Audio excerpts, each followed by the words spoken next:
बड़ निक लगत हो। अरे तोरा पता नहीं थे तीज कइले बानी सैया जिला वही से ज्यादा नहीं। अच्छा तो सैया तो सुपरस्टार हथुन। अरे वो तो हईले हवन लाखों में एक। अरे होइलो आइए गइले सैया जी। साराधा से करतानी तीज के बरातिया भोले बाबा दिह वरदान पियावा सलामत रहे।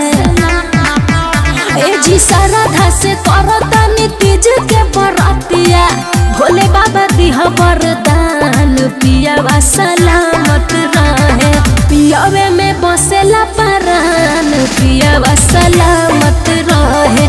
पियावे में बसेला परान पियावा सलामत रहे। हमरा नियन होई केहू न धनिया एकरे में बसे मोरे जान सेवा तोहर करत रहे। हमरा नियन होई केहू न धनिया एकरे में बसे मोरे जान सेवा तोहर करत रहे। भोले बाबा रखिया ध्यान सेवा तोहर करत रहे। पियावे में बसेला परान पियावा सलामत रहे।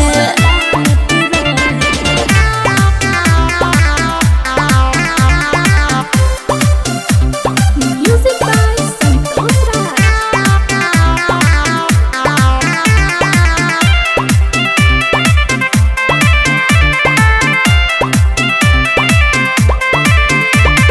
फूला बेला पतिया चढ़ाई रउआ पाँव में सातोरे जन्म बीते पियावा के छाँव में। ए भोला जी काहे घबरालू तोहर छोड़ब नहीं साथ हो हरदम रखब अपन हाथवा में हाथ। जैसे संगे रहतानी भोला पार्वती माई ओइसे बनाई दो पहचान सेवा और करत रहे। भोले बाबा दी वरदान पियावा सलामत रहे। भोले बाबा रखिया ध्यान सेवा तोहर करत रहे।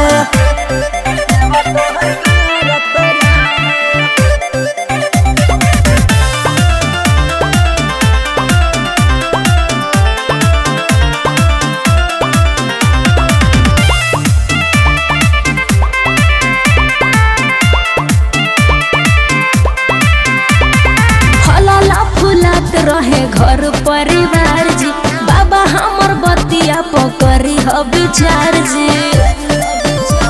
विचार करी बाबा कृपा जरूर होई धीरा धरा रानी पूजा पाठ कइला से होई नहीं हानि। ओम प्रकाश ला करिले पूजनवा रखली है हो बाबा मान पियावा सलामत रहे। पियावे में बसेला परान पियावा सलामत रहे। भोले बाबा रखिया ध्यान सेवा तोहर करत